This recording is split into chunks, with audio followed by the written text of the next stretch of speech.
Fala pessoal, tudo bem? Meu nome é João Arthur Almeida, sou diretor de investimentos da Suno Consultoria. Estamos em mais um episódio do Além do Patrimônio, o podcast da Suno Consultoria. Não se esqueça de inscrever no canal do YouTube da Suno Consultoria para você não perder conteúdos como esse. E hoje eu estou aqui com um convidado mais que especial, Sidney Angulo. Tudo bem? Olá, como é que estamos? Prazer estar aqui com você. O Sidney é uma das lendas do mercado de fundo imobiliário. Não só isso, ele tem uma história muito bonita de empreendedorismo no setor imobiliário. E aqui a gente vai trocar muito sobre como você pode ser um investidor melhor. A gente vai falar também de carreira, da visão de longo prazo do mercado imobiliário e de empreendedorismo aqui no Brasil. Sidney, por favor, para a gente começar o papo, queria que você começasse se apresentando para quem está lá em casa e ainda não te conhece. Sidney Angulo, eu sou engenheiro civil, sou um empreendedor que começou do zero, meu negócio comecei do zero, né? Eu tive chance de estudar, tive chance de aprender idiomas, tive chance de viajar muitos anos atrás, sou um cara bem mais velho que você, então eu tenho muita experiência de vida, e a minha história é toda pautada em você desenvolver coisas com empreendedorismo.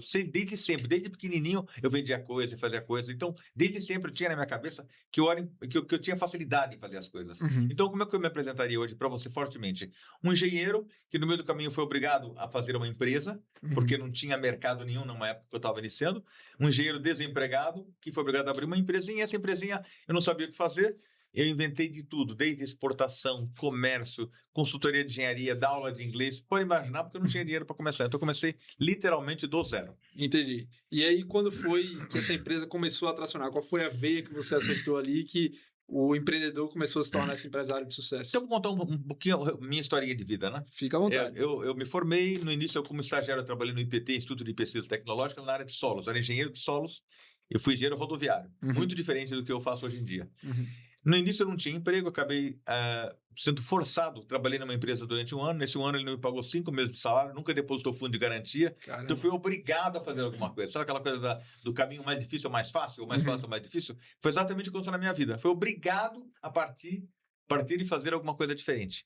Nisso abri uma firminha. Essa firminha, estamos falando coisa de mais de 40 anos atrás. Essa firminha eu comecei ela e já estava... Eu não sabia o que fazer, eu sabia que falava inglês, pouca gente falava inglês naquela época, Sim. coisa de 40 anos atrás.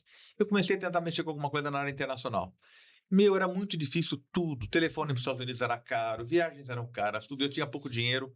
Então, eu fazia de tudo. Vendia cota de consórcio, vendia carro, eu dava uma de corretor, eu comprava, vendia o que tivesse na minha frente para fazer patrimônio. Então, fazer todo negócio, né? Eu sei que ao longo da nossa conversa, a gente vai falar de construção de patrimônio. Então, acho que é sempre a coisa da força, da resiliência, de ir atrás. Então, essa empresinha que eu comecei, lembra o nome? Ela é Exencom, EX, né? Exportação, Engenharia e Comércio. Só faltou colocar massagem, restaurante, eu tinha de tudo no texto. Exencom, Engenharia e Comércio. Então, com isso aí, eu comecei a tentar. Me lembro que eu já estava desistindo, eu estava 1 ano e meio começando, e um belo dia eu estou na casa dos meus pais, eu tinha 26 anos, Sim. não era casado, e minha mãe me fez um hambúrguer, eu estava na sala comendo um hambúrguer, aquele hamburgão gostoso, né? E eu estava mandando carta para os Estados Unidos, não tinha fax, não tinha, nem fax tinha naquela época. Eu comecei a mandar carta, eu ficava na porta do escritório, eu e a Simone, que era uma menininha lá que... Sei lá quanto eu pagava para ela. Era eu e ela esperando. E cada carta a gente digitava. Sim. Então, me lembro de eu na porta esperando. E um dia eu recebi uma resposta que eu vi que poderia dar um surto. Mas passaram, sei lá, 2 semanas. Estou em casa comendo aquele hambúrguer. De repente, toco o telefone na casa dos meus pais. Eu dava o telefone da casa deles. Eu morava com eles, né? Sim. Tem um cara aqui falando inglês e não estou entendendo nada. Eu engasguei com o hambúrguer. Meu pai teve que levar no quintal, dar tapa nas costas. Porque eu não acreditava que alguém estava me ligando dos Estados Unidos. Caramba. Um minuto custava $100. $100 em valores de hoje, o minuto, tá? E ainda bem que era o gringo me ligando, que eu não tinha dinheiro para pagar. Quando ele me liga, eu começo a falar com ele. Cara, eu falo bem inglês. E falo espanhol e falo francês. Não entendia nada o cara falando. Sabe aquele nervoso do cacete? Nada, cara. Eu falei, yes. Bom, yes. Passou uns dias, eu recebi ele, veio pro Brasil, dei uma voltinha com ele, o cara falou assim, teu país não tá preparado, foi embora, já tava desistindo, ele falou, mas vou te mandar um amigo meu que quer importar roupa. E esse cara veio com uma proposta de comprar roupa, fiquei com ele 10 dias também, quis ir pro Rio de Janeiro, tive que comprar uma passagem pro Rio, não tinha dinheiro para pagar passagem. Caramba. Nossa, vendi carro. Realmente o início é muito complicado, mas eu teria feito tudo de novo. Daí no final da viagem, tava indo embora, quando a gente entra numa loja, e tinha lá uma empresa que tinha um produto que ele gostou. Ele falou que essa é uma coisa, vamos tentar com isso aqui. E aquele início foi legal. Trabalhei com eles uns 2, 3 anos, aprendi tudo sobre a área têxtil. E esse meu início, na realidade, eu larguei totalmente engenharia, comecei a me dedicar a ser representante, e eles tinham dinheiro, eu ia para os Estados Unidos 5, 6 vezes por ano. 6 vezes por ano para os Estados Unidos, eles pegavam o telefone e ficavam no telefone pendurado 20 minutos, 30, eu falava, não acredito, esses caras são doidos, né? É que a ligação de lá para cá era barato, daqui para lá era cara. E nisso aprendi muito a primeiro contato internacional, aprendi muito a lidar com pessoas. Eu já sabia, mas aquilo me deu uma relação de você enfrentar coisas sem cabeça de pé, sabe? Sem ter medo. Sim. Foi muito interessante. E nisso eu fiquei uns 3 anos, daí eles foram embora e falaram, o Brasil é legal, mas não está tão preparado assim. Daí eu tinha aprendido tudo sobre confecção. Minha mulher estava começando uma confecçãozinha de garagem, uma pequenininha. Daí eu peguei e me juntei com ela, fizemos uma pequena confecção. Essa confecção trabalhava basicamente com C&A. E esse início foi o meu iniciozinho. A gente poupava tudo, cara. Tudo. Fornecia para C&A. Fornecia para C&A, mas assim, para comprar o tecido era complicado. Tudo, vendi meu carro, vendi tudo. Eu andava para lá e para cá que você não imaginava como é que era. Não Deu tinha o famoso all-in nessa tudo, botar tudo de frente naquilo. E foi legal. Esse início foi muito interessante, foi legal. Eu acho que o jovem fala assim, foi muito difícil. Foi nada. Foi difícil, mas não foi difícil, sabe? Eu me sentia sempre um cara muito rico. Para mim, o rico, o que é? Eu poder ter dinheiro na época para pagar a pizza e o franguinho para mim, minha esposa. Sim. Então, para mim, era o que eu queria de valores, que nem hoje. Hoje eu tenho uma condição financeira muito diferente. Para mim, eu sou rico, eu tenho aquilo que eu quero. É você ter dinheiro naquele momento da tua vida para te dar tudo aquilo que você precisa ter e sem precisar pensar, vou ter. Para mim, era ter a pizza e o frango. E aprendi a fazer a confecção, fiz a confecção, daí comecei a comprar e vender tecido, comecei a comprar fio, mandar fabricar tecido, acabei comprando máquina de tecido, daí fui crescendo e ao longo dos anos, nesse início de carreira, então eu consegui fazer uma base patrimonial, mas sempre eu dou um conselho, poupando tudo, juntando tudo era assim. Não é que eu era mão de vaca, mas eu era muito disciplinado. Eu sou até hoje muito disciplinado, muito. Hoje, inclusive, eu tive uma reunião na empresa muito importante, né? Eu tenho 4 pessoas muito próximas de mim, uma delas a Renata, que está ali sentada, né? O Paulo, a Ariane e a Sueli. Isso é uma decisão importante que nós temos que tomar, algumas decisões importantes, e eu estou sempre assim, muito ciente das coisas. Eu não deixo, eu sou muito focado. Ele toma aqui hoje. Eu sou focado no que estamos fazendo. E esse foco é uma coisa que as pessoas esquecem um pouco. Sim. Né? As pessoas, às vezes, deixam passar as coisas para trás e é isso aí. Então, mais ou menos o meu iniciozinho, ainda parando em texto. Eu estou em texto, estou lá atrás. Não, muito legal. Assim, a gente tem muito cliente empresário, né? E o que eu percebo de comum... Aliás, eu posso falar que a gente está usando a caneca do meu canal, viu? Olha aqui. Olha, Sidney Angulo, tá? Quem se comportar direitinho um dia, eu dou uma de presente. Aliás, posso falar que eu tenho 2 canais importantes? Sem dúvida. Quem não se inscreveu ainda está perdendo tempo. Vai lá. Olha aqui, ó. É Sidney Angulo. Eu depois vou contar uma historinha porque eu tenho um canal. Eu tenho um canal no YouTube, @Sidney Angulo, SIDNEY Angulo. E no Instagram é a mesma coisa. Sidney Angulo já tem, assim, centenas de milhares de pessoas me acompanhando. Isso é legal, tá? Para quem gosta de mercado imobiliário, não só isso, né? Porque você fala de mais lá eu falo de um monte de coisa. Ao longo da coisa eu vou dizer o que eu falo, mas eu falo lá de mercado imobiliário, falo de viagens, falo de vida, falo de espiritualidade. Eu falo de tudo lá. Se quiser que eu fale de feira, também eu falo. É isso. Não, estamos crescendo super por dia, porque essa coisa de ser autêntico, ser verdadeiro, eu não faço diferença com nada, com ninguém, nada me espanta. Então é isso aí. É isso. Eu já estou inscrito, quem não está, se inscreva agora. E aí? Também está tudo inscrito aí? Você também, da edição aí. Tem que se inscrever. Ganhou mais 5 inscritos agora. E sim, assim, eu percebo muito nesse empreendedor, né?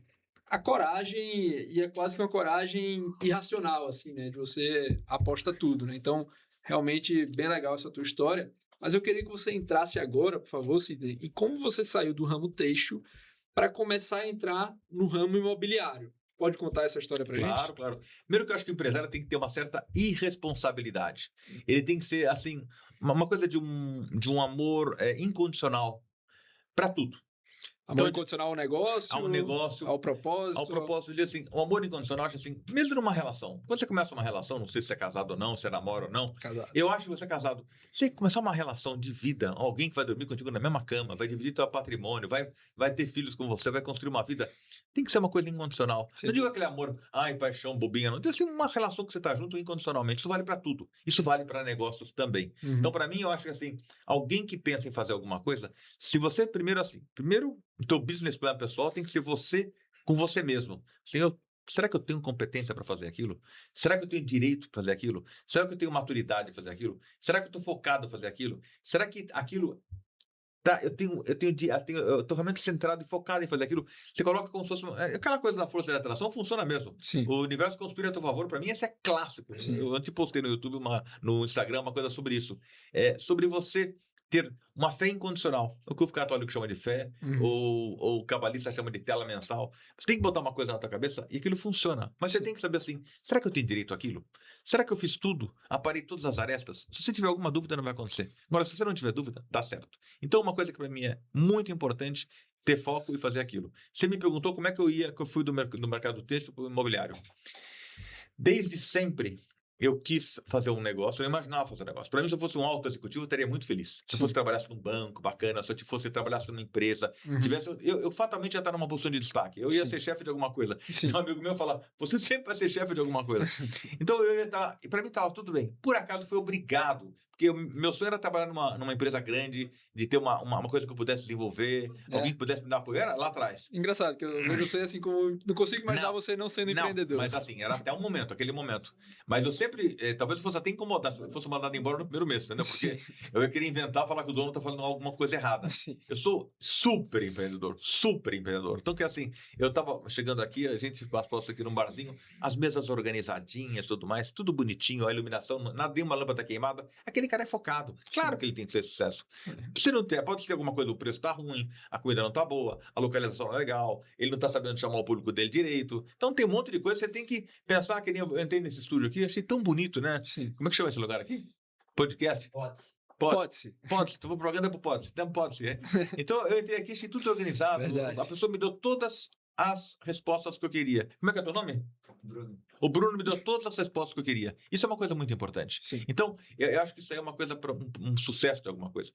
Eu sempre falo demais. Né? Você vai fica à vontade, estamos aqui para ouvir você falar. Eu saí do direcionamento, como é que eu fui de uma coisa para outra? Eu sempre quis ter alguma coisa que trabalhasse para mim. E o que eu poderia que trabalhasse para mim? Algum negócio, ou o cara... É muito comum um executivo que é alguma coisa que trabalha para ele, abre um café. Abre o café e nunca mais aparece lá. Ele vai jogar dinheiro no lixo, entendeu? Ou ele faz uma hamburgueria, que legal, tá? Bota lá a tia para tomar conta, mas não é aquilo. Você tem que estar presente o máximo possível. Então, na realidade, eu queria algo que trabalhasse para mim. O que poderia trabalhar para mim que não fosse eu lá presente? Imóvel. Então, desde o início, como é que eu fazia?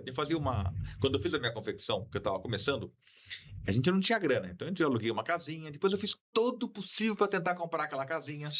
A coisa cresceu, faltou espaço, morava na Vila Madalena, era recém-casado. Casinha linda na Vila Madalena.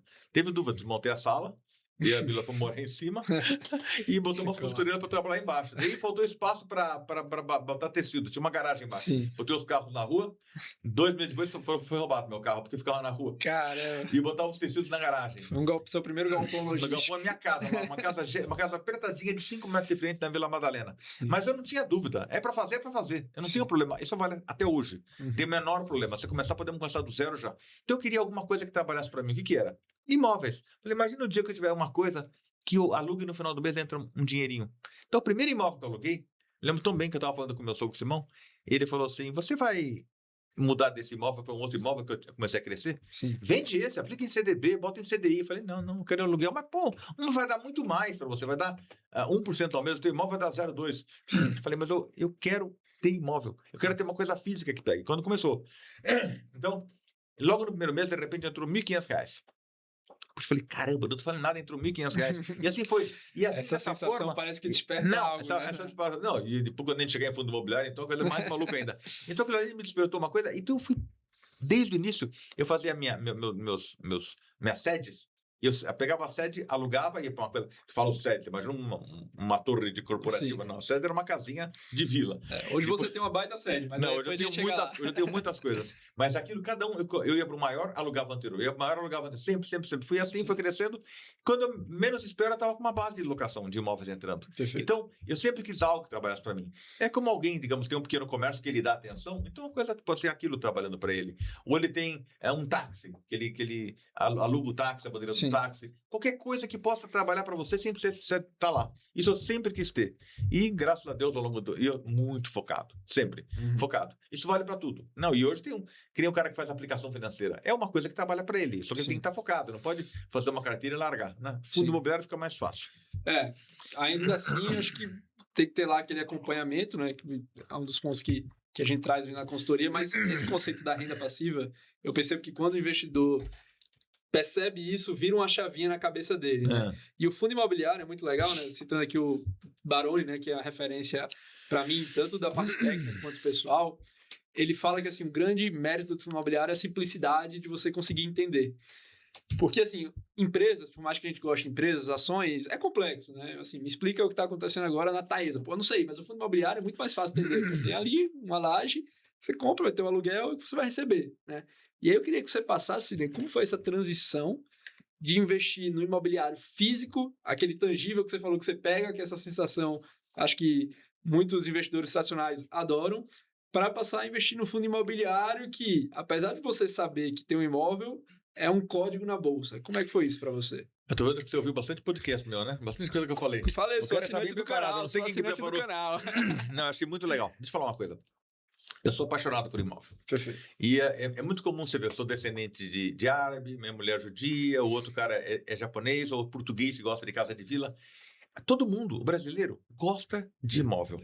É uma coisa normal gostar de imóvel. E renda mensal E e renda- isenta, se for. Renda mensal, nós vamos já chegar na isenta. A renda mensal é uma coisa que, mais uma vez, você tem um Airbnb, você tem apartamentinhos, você tem kitnets alugadas. Acho que tudo são pequenas coisinhas que você coloca trabalhando para você. Então, ao longo dos anos, eu alugava, o aluguelzinho eu colocava, pagava lá os impostos direitinho, comprava mais predinho. Sempre. Nada como juros compostos a reinvestimentos. Isso é uma coisa muito importante. Depois eu quero falar de consultoria. Você falou de consultoria? Sem Tem uma dúvida. coisa muito legal que eu acho que é importante, que até vou impulsionar outro negócio. Sem cobrar nada, eu vou falar. Hein?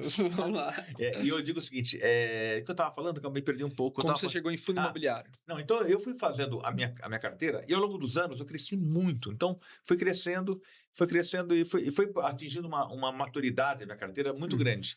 Até que no final dos anos 90, início de 2000, eu me sentia, já tinha uma carteira montada, consegui crescer muito. Em 97 eu larguei a confecção, Sim. em 2000 eu já tinha uma carteira muito montada. E era galpão, laje, tudo? Eu tinha de tudo um pouco. Eu tinha prédião, tinha prédio já em Pinheiros, eu tinha prédio já inteiros. Eu fui muito focado sempre. A coisa cresceu muito. Perfeito. E num dado momento, início dos anos 2000, e é uma história que eu conto, como eu não contei nesse canal, posso repetir aqui para você a história. É a história de que eu queria um sócio na minha vida. Essa história eu já contei 500 vezes, mas como aqui nesse canal eu nunca falei, eu vou contar para vocês a historinha que a minha assistente lá, a Renatinha, não aguenta mais ouvir, mas eu ouvi de novo hoje, paciência. Que é o seguinte, eu era muito sozinho. Eu chegava sozinho, era eu e minha mulher, né? Sim. A gente passou pela fase da confecção, vendemos tecido, crescemos, fomos fazendo um patrimônio de imóveis, a coisa cresceu. Só que nisso eu fui crescendo e fui fazendo uma certa alavancagem, né? Alavancagem, no caso, empréstimos para poder crescer. Perfeito. E foi tudo bem, não tem nenhum problema. Só que chegou num momento que eu estava num tamanho tal que eu tinha que pagar aqueles empréstimos. Sim. E para pagar isso eu precisava das rendas dos aluguéis, porque eu larguei tudo, fiquei só me dedicando a isso aí. Entendi. Só que ia demorar 3, 4 anos para eu estar com tudo pago. Eu já estava com um patrimônio legal, patrimônio que o cara podia já parar de trabalhar. Perfeito. Com 40 e tantos anos eu já tinha isso. Mas eu cheguei em casa um dia, eu estava assim, minha mulher viu, eu chegando no escritório, não tinha muito o que fazer, porque eu cobrando os aluguéis, não podia me endividar mais. Eu sempre fui um cara muito careta. Eu tenho um limite onde eu podia chegar até hoje. Sim. Então eu falei, não quero me endividar mais, tá bom assim, vamos esperar, talvez comprar e vender imóvel, mas eu sou preso, eu não gosto de vender nada. Sim, Só tenho uma coisa, eu sou acumulador de tudo, até de imóveis. Nem controle remoto eu gosto de jogar fora quebrado, eu gosto de guardar. Então, se uma coisa de acumular. Tá rindo de mim, né? Isso. Não, então eu vou acumulando em imóvel, mas vender imóvel, imagina, né? E daí as tantas, eu estava em casa um dia, ela falou para mim, será que não dá na hora de você arrumar um sócio? Essas coisas que despertam, de repente fala uma coisa pra você, pô, talvez seja a hora de eu ter um sócio de verdade. A mulher tem um sexto sentido para essas Não, coisas. muito. Né? Mulher é muito mais especial que nós. Não falo isso para puxar o saco, não, mas é verdade. Sim. Toda a minha equipe é feminina. Só tem um cara lá que é o Paulo, ainda que é o último, que toma conta direitinho, Paulo. Senão você tá ferrado. Faz direitinho. Não, tem uma sensibilidade diferente. Até que eu tô com a Ariane, que é minha assistente, é o braço direito, mas falar, ela tá fazendo uma outra coisa. Eu tô irritado. Mulher consegue fazer isso. A gente não consegue. Elas conseguem estar ditando, falando uma coisa, tudo bem. E tudo bem. Então ela veio com uma coisa de um sexto sentido, falando para mim assim, sexto sentido, com a ideia, você precisa ter um sócio. E eu, quando boto uma coisa na cabeça, João, a coisa funciona. Sim. Isso é uma coisa que sempre, uma coisa que eu não falei, mas se eu ponho uma ideia na minha cabeça e eu acho que eu tenho direito àquilo, a minha tela mental, a minha fé, dá até medo. Se eu penso alguma coisa, eu vejo que aquilo dá certo e eu tenho direito àquilo, Sim. vai acontecer. Sim. Final. Ponto final. É como essa nova coisa que você vai me perguntar, que eu estou metido agora, por que depois de mais velho eu me meti a ser, mais pejorativamente, blogueiro, vai? Ou influenciador? Tem toda uma história, porque isso depois eu quero que você me pergunte, que isso é bem importante. Mas voltando a... Ela fala assim, era legal que você arrumasse alguém. Eu fui, botei aquele na minha cabeça e falei, é isso aí. Durante a semana eu fiquei pensando nisso, de ter alguém. Então eu falei, o que essa pessoa tinha que ter de qualidades? Para mim, eu fiquei pensando nas qualidades, e elenquei 5 qualidades. Primeira qualidade, essa pessoa tem que ser idônea. Eu não negocio idoneidade, né? Como você trabalha com consultoria, mexe com dinheiro de terceiros, isso não se negocia, idoneidade. Segundo, tem que ter dinheiro, né? Porque eu estou de grana. Nem ver um idôneo duro. Não tem que ver um idôneo que tenha dinheiro.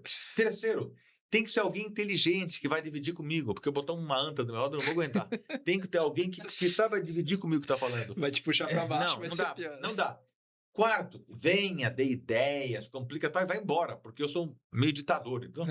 E quinto, se torne meu grande amigo. Essas 5 coisas que eu queria. Cara, passando uma semana, apareceu um imóvel para comprar. O imóvel tinha sido invadido, uma loucura, uma doideira. Fui lá negociar com o cara. Dito e mexe, dito e feito, foi esse tal imóvel que eu comecei a bater um papo numa baita de uma empresa. Eu tô lá, não sabia que era uma baita empresa. Dentro do cara, e eu fiz a proposta. Ele se ofendeu com a minha proposta, porque eu falei, não se ofenda, teu imóvel já foi invadido algumas vezes. Não tem mais privada, não tem fio, nada. Daí ele falava para o assessor dele, mas como? Ele fala assim, mas Aurélio, o senhor não deixa gastar dinheiro com segurança? É mesmo, é verdade, eu não gosto de dinheiro. Eu falei, então, por causa disso, aparecem caras que nem eu e compram imóveis que nem pessoas de você, e nem você. Daí eu mostrei o projeto que eu tinha, ele gostou muito. Aquilo ali foi uma coisa que foi muito legal. Ele falou assim, não vamos ser sócios? Eu falei, não, eu sou muito ditador. Ele falou, mas eu sou um bom súdito. A pessoa que estava te vendendo virou seu sócio. Meu sócio, eu não queria não ser sócio, mas era a pessoa que eu estava procurando. Esse cara hoje tornou meu grande amigo, um grande investidor. Essa história eu tinha que contar, como o teu público não conhece essa história, eu estou contando porque essa história eu repito muitas vezes. Isso foi um turning point, já estava bem financeiramente, ele aportou um monte de grana, que foi 2003, 2004, faz mais ou menos uns 25 anos atrás. Dali eu já estava grande, daí cresceu muito mais. Dali para frente foram aparecendo vários imóveis, o E-Business Park, que é a nossa joia da coroa, assim, que é o nosso imóvel mais importante, a Lindas Perdidas, e outras coisas, mas crescemos muito de lá para cá. Então, essa coisa foi muito importante ter entrado alguém para me colaborar comigo nisso. E foi ele que te introduziu ao mundo de fundo imobiliário no estado de bolsa? Não chegamos lá. Ele me introduziu assim, ele me introduziu no mundo de ser grande para bem grande. O dele foi assim, aporta grana, deu muitas ideias, um cara muito brilhante, muitas reuniões, a gente fazia sessões de quarta-feira em terapia, entendeu? Nosso contrato social, por exemplo, é algo que eu não falei nunca nas entrevistas. Meu contrato social primeiro está escrito assim, sua sociedade é feita para dar alegria aos sócios. Porque assim, eu gostei tanto dele, gostou tanto de mim, e a gente viu que, sabe alma gêmea, você se encontra com a pessoa, você está tão feliz naquela situação que a gente botou que se esse negócio não dá certo, a gente vai fechar. E sempre deu certo, sempre deu muito certo, né? Bom, a coisa cresceu e chegamos até o ano 2019, 2020, já estávamos bem grandes, com imóveis grandes. Aliás, uma fase que a gente estava numa fase de mudança, a gente não tinha mais imóvel disponível. Sim. 2019, 18, 19. Quando a gente estava com uma ideia na cabeça, veio a pandemia. E eu estava na pandemia, eu me lembro também, a gente estava no Business Park, a pandemia começou em 2020, né? 2020, março de 2020. 2020, era janeiro, a gente ouviu aquela história da Itália, pandemia, tudo mais. Eu me lembro que eu ficava... Não, isso é uma coisa que vai passar um mês, 2 meses e tal. E comecei a fazer... todo mundo pensou igual. E a gente foi. Mas o mundo superou tão bem, né? Eu acho que o ser humano tem uma capacidade de resiliência, de autocontrole, de reinvenção muito grande. Bom, nesse momento, a gente viu que tudo que a gente fazia renegociações de contrato, fazia diferimentos, e passava 2 meses, tem que fazer de novo 3 meses, até que durou 1 ano e meio. Nesse período, o que acontece? Nesse período, a gente estava estruturado, eu estava com um nível de endividamento ok. Eu nunca me endividei demais, eu sempre fui um cara muito sob controle. Me lembro que a gente estava andando lá no Ibiza, que a gente começa a ver a cena na televisão. Uma das cenas que me marcou muito foi o Papa, o Papa lá sozinho fazendo a missa. Eu falei, não, acho que esse troço realmente vai longe demais. Sim. Naquele momento em diante, eu pensei, algo diferente, eu preciso de alguma coisa diferente. Mais uma vez, a tela mental. Aparece, me liga o pessoal da CBR com um fundo imobiliário, que não era um fundo aberto, era um fundo não listado. Perfeito. Eu sabia o que era um fundo imobiliário, mas eu não sabia direito fundo imobiliário de cotinha que você vai lá na bolsa e compra. Daí eu estava com uma grana disponível, tinha acabado de vender um imóvel muito grande, e eu falei, quer saber uma coisa? Como é que funciona? Todo mês vai pagar, assim, viu que aquela coisa, gente séria por trás, muito séria. Sim. Eu peguei e entrei, era um fundo fechado, E de repente, passa um mês, me liga minha assistente e fala assim, olha, entrou um aluguel aqui. Eu falei, como assim? Ah, do fundo imobiliário. Ah, é mesmo, eles pagam, né? Porque eu entrei como investidor, que é ganho de capital na cota, mas o cara Sim. tinha me falado, olha, vai pagar 0,70%, 0,75% ao mês. Eu falei, difícil, porque com imóvel eu ganho 0,30%, É isso. 0,35%. Com muito esforço. Quando chega o final do mês, a Sueli me liga e fala assim, entrou um dinheirão na conta, que é uma grana, porque aportei uma grana bem alta, tá? Bem alta, Entendi. uma posição grande. Falei, caramba, que legal. Daí peguei, comecei a olhar aquilo ali, mas vamos fazer o que com esse dinheiro? Passa um mês, entra de novo. Daí eu comecei a me entender daquilo ali. E aquele fundo imobiliário, no final, ele tinha algumas deficiências, que eu achei erros lá no balanço dele. Não, ele tinha deficiência, ele tinha um índice de endividamento de alavancagem um pouco alto. Entendi. Então o PL todo mês caiu, uma coisa que você vê é balanço. Entendi. Então no início do dia eu comecei a ver o balanço, o PL caindo, falei, quer saber uma coisa? Vou sair cair fora disso. Acabei uma fazendo... dívida atrelada do IPCA? Que uma dívida atrelada, uma dívida que ele botou um bullet para pagar dali a 2 anos. Bullet Sim. é um pagamento dali a 2 anos. E nisso eu falei, isso não está legal. Entendi. Bom, resumo, depois de muita negociação, acabei conseguindo trocar as cotas desse fundo por cotas de fundo aberto. Pô, que legal. Peguei aquilo aí, fui numa reunião do HGLG na época, Uhum. comprei, fiz uma negociação grande com eles, dobrei a minha posição, e nesse momento, era bem 2020, 2021, como eu não tive coragem de começar a construir coisa nova, naquela época estava muito ruim de começar. E a incerteza era muito grande. Muito grande. E os fundos imobiliários começaram a cair muito as cotas. Eu lembro. Puxa, Despencar. Fim de shopping. Falei, mas qual é a lógica disso cair? Falei, isso uma hora vai passar. Daí eu comecei a comprar cota sem parar.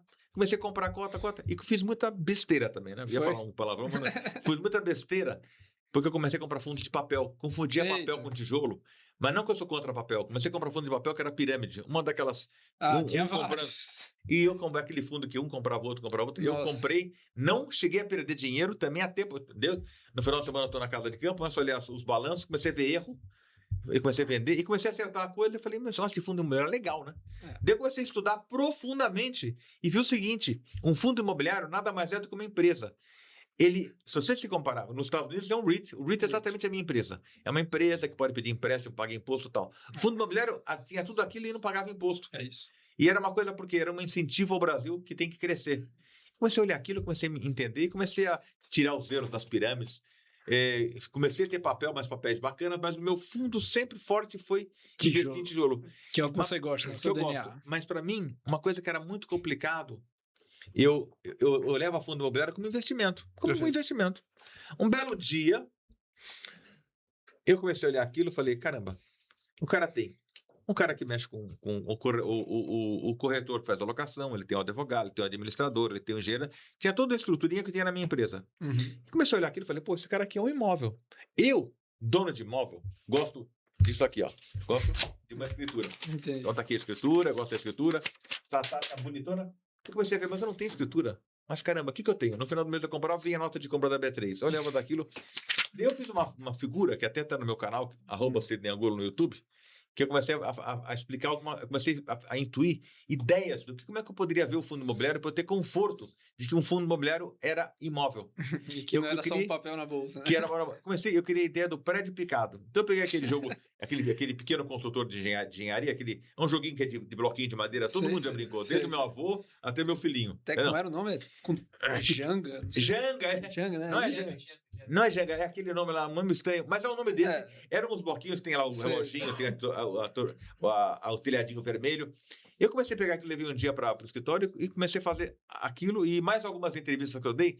Peguei uma folha, imprimi o prédio, piquei ele inteiro, comecei a falei, puxa, um fundo imobiliário é um prédio picado. E queria a teoria do prédio picado. O que é um prédio picado? Eu peguei um prédio, dividi entre 100 mil pedacinhos e o João comprou, ele comprou, eu comprei.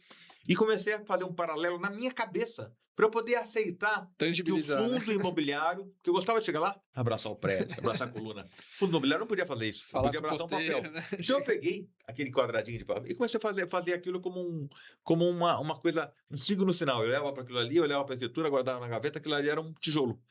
E eu vi um seguidor meu, eu estou com mais de 250, mais de quase 300 mil, entre 350 mil entre seguidor e YouTube. O cara fez uma coisa muito legal. Ele pegou os imóveis dele, tudo que ele tem de cota, ele imprime a foto do prédio, ele bota num quadrinho na parede e ele vai escrevendo embaixo quanto ele tem. Então ele é um pedaço daquele prédio. Ou ele tem um shopping. Ele fez. Então tem uma parede cheia de quadrinhos. Nossa. Aqueles quadrinhos são os vários prédios que ele tem. Ele tem laje na Faria Lima, então ele bota a foto do prédio. Ele tem um pedacinho do XP, do XP de shopping, no XP Mall, ele tem lá. Então ele vai colocando. Super boa a ideia dele. Até porque Tangibiliza, né? pode começar a pegar na coisa física. Então, a hora que eu entendi que o fundo imobiliário de tijolo é um prédio picado, um pedaço de prédio, e comecei a ficar doido. Primeiro que a renda, o retorno que dá é muito maior do que o prédio alugado. Com menos trabalho. Não tem vazamento, não tem a vizinha do lado reclamando, não tem o cara que não pagou a conta. Tem alguém competente administrando para mim. A única diferença, até eu vinha com a Renata no carro conversando, qual é a diferença? Por que eu gosto de uma coisa e ainda tem imóveis? A diferença existe sim. É a diferença de quem está tomando conta. Lá, eu preciso saber bem quem está por trás. Precisa te perguntar o que eu vejo no fundo imobiliário, nós vamos analisar em detalhes o fundo imobiliário, tá? Sim. Mas assim, num outro caso, quem está tomando conta é o Sidney Angulo. O Sidney Angulo sabe o que faz. Então, isso foi o que deu a diferença de ter o imóvel físico real e ter as cotas de fundo imobiliário. Daí eu fui entrando a fundo. Então, de 2021 até 2025, quando eu comecei a falar na internet, fui me especializando e vi assim, primeiro que eu construo muito, tenho 300 mil metros de imóveis próprios. Tá? Até conversa com o gestor é outro nível, né? Outro nível. O cara fala, oi, Sidney. E eu comecei a ver realmente o que... Eu pego o telefone e o cara falou, pô, o Sidney tá me ligando, é algo importante. Isso é um cara muito sério. E depois que eu comecei a entrar nessa coisa como influenciador, eu chamo o pessoal pro meu canal para falar. E eu sou uma pessoa que... Eu tô ajudando muito a base. Porque eu sou um grande investidor, eu sou o bacanão lá, que está ajudando os pequenininhos. O fundo imobiliário tem muita cotista. Eu acho maravilhoso, né? Bem democrático. Super democrático. Então, isso eu comecei a falar, comecei a entender e comecei a diversificar muito. E nesse momento eu vi assim, o retorno que dá mais do que um prédio. É mais do que um prédio. E a cota de fundo imobiliário hoje O que é que eu falo das ineficiências do fundo imobiliário? Sim, sem dúvida, porque assim, eu acho que, primeiro, eu adoro a indústria do fundo imobiliário, invisto nela desde que eu comecei na bolsa. Na pandemia, o que deu para comprar de shopping barato, né? Negociava metade do valor patrimonial. A Suno tem uma marca forte no fundo imobiliário, mas eu não sou cego para as ineficiências, né? E uma que eu acho que é uma diferença fundamental, eu queria muito ouvir sua visão de empreendedor e de investidor, é aquele conflito, né, que os economistas falam assim, de agência, que é, no fundo imobiliário, ele é do cotista, concorda? Os cotistas são dono, igual você falou, do pedacinho.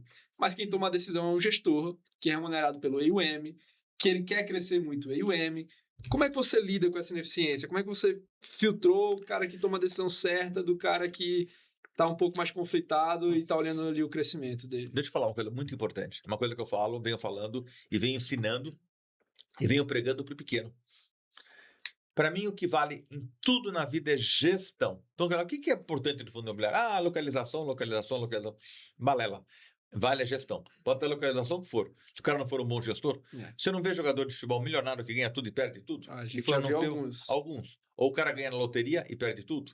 Ou o cara herda do pai uma coisa grana e perde tudo. Sim. Gestão. Então, para mim, a coisa número um, num fundo imobiliário, numa empresa, numa família, gestão.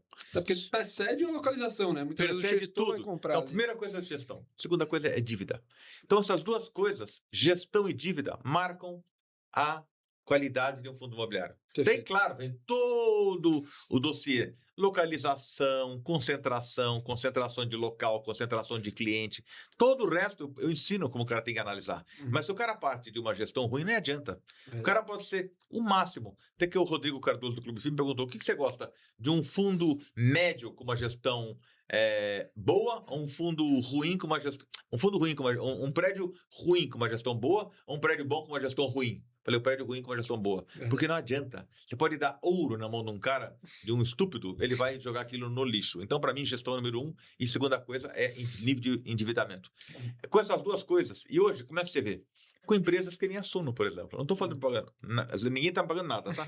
Mas eu vejo, gente, vocês são muito sérios. Vocês e outras empresas mais, que essa figura hoje do analista que não é comissionado pela coisa, que eu acho sensacional. Porque como é que era antigamente? Antigamente, o cara chegava... Ainda tem isso, tá? Ainda tem. O cara chega lá para te vender e ele ganha uma comissão de tudo que ele conseguir vender. Se ele vender o fundo, se ele vender a cota, não. Agora, gente séria aqui, no caso da Suno, que eu sei, ele não ganha nada, ele ganha de você. Você tem que pagar ele. A melhor coisa do mundo é você pagar.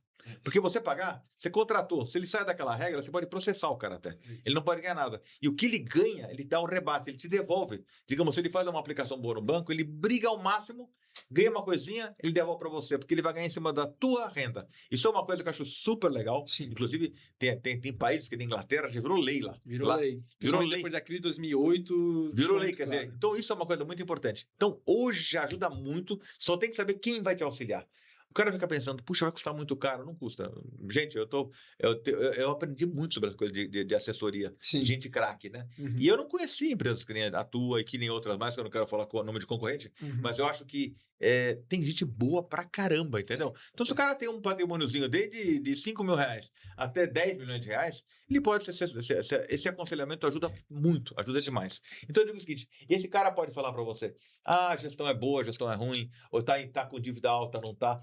E você também, um pouquinho, você precisa estudar um pouquinho, ajuda muito, Sim. né? E uma coisa que eu aprendi muito olhando o YouTube. Eu sou um rato de YouTube. Eu brinco, fala que o YouTube virou minha Netflix. É a maior faculdade do mundo, né? Mas é demais mesmo. O pessoal desprezava o negócio. Hoje você pode aprender tudo. Você pode aprender física quântica do mais alto nível, lá, dado por Berkeley, no mais alto nível que você aprende no YouTube. Então, é só saber pesquisar. Então, acho que vale a pena conhecer um pouquinho. Mas eu digo o seguinte, o que eu escolho no fundo? Primeira coisa, a gestão e endividamento. Depois você vai vendo todo o resto que compõe um fundo imobiliário.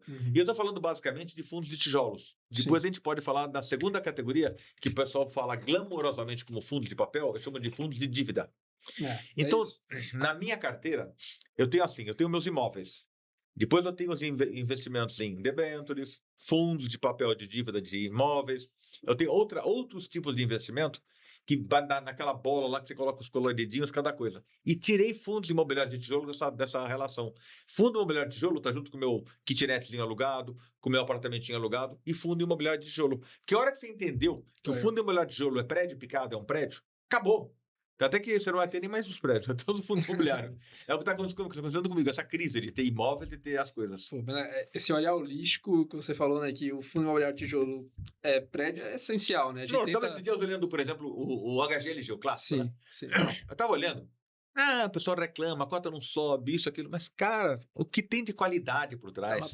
Não estou indicando nada para ninguém, hein? Eu tenho na minha carteira, mas eu digo o seguinte, tem fundos. Eu falo isso, mas, BTLG é sensacional, você vê lá, fundos de logística, que eu gosto muito de logística, e tem outras categorias, não, mas estou falando desse, porque eu parei esses dias para analisar, eu falo tanto disso, eu digo, como é que está a carteira? Dá um pau na minha carteira de imóveis próprios, dá um cacete, entendeu? Entendeu? Interessante. Cara, essa visão holística é muito legal. Vou dar um exemplo que eu fiz no meu patrimônio pessoal. Eu tava lá separando o que eu tenho entre ação brasileira, fundo imobiliário, e aí eu fui olhar a minha ação da Suno, que eu separava. A ação da Suno é uma empresa brasileira, eu tenho que botar na mesma caixinha de todas as ações. Então, esse olhar holístico é crucial, né? Que eu acho que uma boa consultoria, como você falou, tem que fazer isso. Mas assim, eu queria ir a fundo agora nessa parte da gestão. Vou dar um exemplo hipotético aqui, assim, por exemplo, a Kinea, né? Também não é propaganda, igual você falou, mas estou aqui com a caneta da Kinea, uma gestora que eu gosto, a gente tem alguns investimentos lá com a Kinea. A Kinea eu acredito que é uma boa gestão. Tem outras gestoras que eu acho que não são boas. Como é que o Sidney olha para uma gestora e fala, essa gestora é boa e essa não é boa? Eu digo o seguinte, a gestora começa a inventar demais, uma gestora pequena, começa a inventar muita onda de fazer vários tipos de fundo, vai ter papel, vai ter tijolo, vai ter isso, aquilo, já fico preocupado. A gestora é grande, ela se concentra, a tendência é grande, que tem um certo histórico, né? O histórico é fácil você ver, 2, 3, 4, 5 anos, a indústria de fundos imobiliários hoje está fácil, ela já tem um histórico de muitos anos. Então você já vê o histórico de como é que foi o rendimento desse cara ao longo dos anos. Se você olhar o rendimento, se você olhar se a cota está muito cara, a pessoa usa o índice no caso de papel, P sobre VP, né? Preço sobre valor patrimonial. E no caso de imóveis, eu falo VM sobre VP, valor de mercado sobre valor patrimonial, porque se não chegar, quanto é o preço da tua casa? Qual é o valor de mercado da tua casa? Então, o valor de mercado, você poder ver esse índice ajuda. E também você pode ver assim, você falou, como é que eu analiso, né? Você me perguntou? Isso, como é que eu separo a gestão boa daquela gestão ruim? Então, eu digo o seguinte, você começa... O fundo, geralmente as empresas grandes, você falou da Kinea e outras grandes, geralmente já são um cara que está começando, não entende muito, vai para os maiores.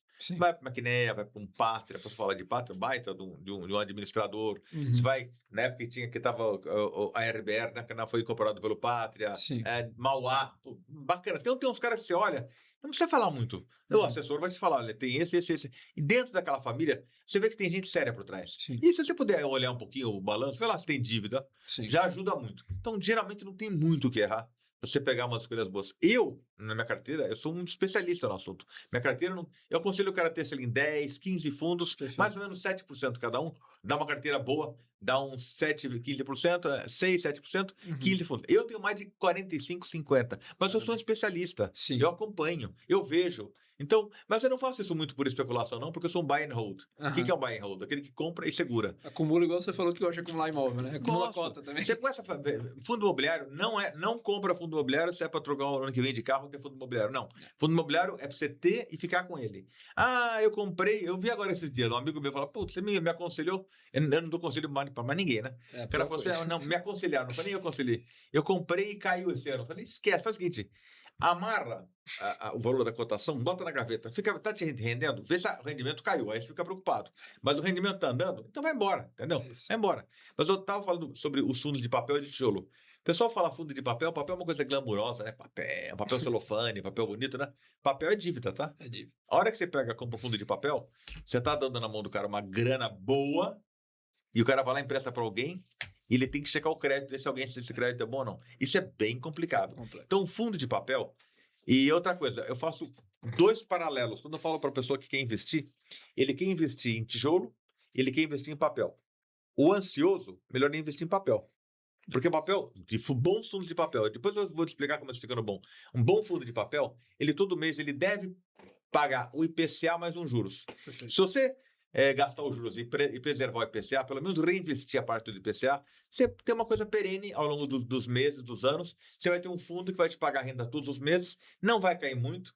No máximo vai cair 5%, subir 5%, um bom fundo. 5 já é muito que ele cai, e subir mais do que 5 é muito. Só numa crise anti-pandemia ou pós-pandemia, mas no normal ele vai falar. Então, se você for ansioso, fica em cima de fundo de papel. Se você for um cara que quer um buy and hold e pensa no futuro, compra fundo de tijolo. Porque fundo de tijolo é assim, hoje tá um prédio, você compra um prédio, hoje ele vale 50, mês que vem ele vale 100, depois 120, depois ele cai para 80. Ele tem que romper um negócio chamado ciclo imobiliário. Ele tem que romper uma coisa que pode durar 7, 8, 10, 15 anos. Mas ele, inexoravelmente, ele vai subir de valor. Diferentemente do papel que sobe todos os meses. Então, se você tem um cara que tem paciência e não quer mudar, não quer vender no mês seguinte, compra tijolos, compra prédios ou compra fundos de tijolo. Então, com esse fundo de tijolo, o que você faz com ele? Você preserva ele, não olha a cotação. É isso. Olha a cotação para você saber assim, se o cara está fazendo a coisa certa. Só isso. Se a coisa caiu demais, teve alguma notícia muito ruim. Mas, no geral, tá lá, vai andando, vai gastando a renda. Teoricamente, esse prédio vai subir. Porque se você fala assim, mas eu vejo que tem coisas que passam 5, 6 anos e caiu de valor. Verdade. Você não tem uma tia tua que tem uma casinha que ela comprou há 15 anos atrás ou 20 anos atrás? Possivelmente ela pagou nessa casinha 100 mil reais. E está o imposto de renda dela lançado de 100 mil reais. Esses 100 mil reais, ele já valeu 90, 105, 89, tal. De repente passa um ciclo imobiliário, a casa da tia hoje vale 750 mil reais. Isso é um ciclo imobiliário. Então, quando eu falo nisso, isso vale para tijolo, não vale para papel. Papel é aquele ali, todo mês de bonitinho, ele paga e ponto final. E é valor fixo. Se você quiser que aquela coisa não caia, reinveste pelo menos a inflação. Tijolo não. Você pode, teoricamente, gastar toda a renda e se estiver bem administrado, teoricamente, ele vai te pagar de volta os aluguéis todos os meses. Eu sempre aconselho o cara a reinvestir um pouco. Sim. Como eu faço nos meus imóveis? Como é que eu faço nos meus imóveis? Eu reinvisto para fazer um pouco do aluguel para poder atualizar os imóveis. Sim. Então, é a mesma coisa no fundo. Né? Então, a mesma coisa no fundo imobiliário. Às vezes tem que reinvestir um pouco mais, mas no fundo, teoricamente, a cota vai subir, ele já pagou tudo aquilo, já tirou na administração, já tirou manutenção. Não é bem assim. As coisas são tão cíclicas e tantas coisas podem acontecer que eu aconselho você, recebe uma renda, parte disso, reinveste comprando novas cotas, tanto tijolo quanto papel. Perfeito. Papel é obrigado, você tem que obrigar, tem que repor a inflação. Tijolo, você tem uma coisa de uma boa gestão pessoal daquilo. Sem dúvida. Mas comparando, depois me pergunta, comparar fundos imobiliários com ações. É uma coisa totalmente diferente, né? É outro bicho, né? Primeiro, assim, você falou do histórico, achei super interessante. Realmente, assim, o histórico da cota e das pessoas fala muito, né? Vou dar um exemplo de outra casa que a gente investe. A gente investe na Bresco, no fundo de logísticas dele. A gente vê, o fundo tem um histórico bom, rendimento cresce, as pessoas são do setor. Então, eu acredito muito nisso do histórico, né? E aí eu queria que você falasse dessa parte de empresa e FII de tijolo, mas antes eu queria focar ainda nessa parte de tijolo contra papel. Eu tenho uma opinião, que eu não sei se você concorda, que o de papel ele é um pouco mais complexo do que o de tijolo. Porque o tijolo, no final, você tem o imóvel, você assume que vai corrigir a inflação. O de papel, você tem um instrumento de dívida, como você falou, isso é dívida, e muitas vezes é uma dívida complexa, financia um desenvolvimento no interior do estado, e aí tem que exercer a garantia. Eu vejo isso assim, na prática, né, com algumas gestoras. Então, você acha que papel é mais complexo que tijolo, e depois, assim, tijolo com empresa? Eu queria também esse... Eu discordo totalmente de você, né? É? Quer dizer, claro que tijolo é muito mais complexo que papel, claro, Sim. é óbvio. Quer dizer, hoje você ter um fundo de tijolo, se não for um cara craque, um pouco de cabelo branco por cima, não vai conseguir ter fundo de tijolo. Tijolo, o que ele tem? Ele demanda um conhecimento do prédio. Uhum. Totalmente. Ele demanda um conhecimento de evolução. Papel, eu acho assim, como é que você forma uma equipe para administrar vamos criar um fundo lá na Suno, um fundo. Tijolo e papel.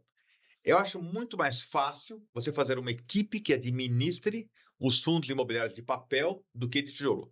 O que o João está falando que está totalmente correto, eu concordo 100% com você, é o seguinte: papel demanda uma coisa muito delicada. Você pega dinheiro vivo e dá na mão de um cara, ele pega aquilo ali e começa a emprestar. O que você tem que ver? Aí, concordo, eu e o João vamos dar a mãozinha junto, vamos dar junto. Ele tem que saber onde ele vai botar aquilo. A complexidade que ele está se referindo é a complexidade de para quem que eu vou dar. Como é que vai ser a diversificação? Mas o que eu já vi de fundos, eu até me perguntaram sobre um fundo essa semana, o fundo está fazendo emissões, tal. Eu não invisto lá, mas nem amarrado. É. O cara já fez besteiras, por exemplo, emprestar clean. O que é emprestar clean? Você dá para o cara um dinheiro e ele fala, lá garantia, sou idiota. Tem fundo que fez isso. Tem. Emprestou para a construtora sem nenhuma garantia. E não Isso era uma construtora top de linha, assim. Não... Eram até boas, mas todo mundo passa por problema. Você não pode emprestar alguma coisa nem pro teu tio, nem pro teu pai. Precisa de uma garantia. Precisa de uma. Não, pro teu pai você vai dar de presente, você vai ter. Mas tô modo de dizer. Eu digo o seguinte: você tem que ter uma contrapartida. Olha, eu te dou R$30, essa tacinha fica comigo em garantia. Você tem que dar algo em garantia. Então, o que o João tá falando é o seguinte: muito complexo o papel, porque você tem que saber para quem que você está dando. Então, mas é complexo, mas ao mesmo tempo, eu digo o seguinte: fazer uma equipe de tijolo, você demanda engenheiro, demanda administradora, demanda conhecimento de localização. Papel, corretor também, né? Corretor. Agora, papel, o que acontece? Você tem que pegar um bom economista, gente séria. Então, e pode ser jovem, pode ser um cara de, sei lá, de 28, 30 anos. 30 anos você já consegue fazer uma turma de economistas que os caras olham o papel, veem em crédito. É mais fácil o cara não errar.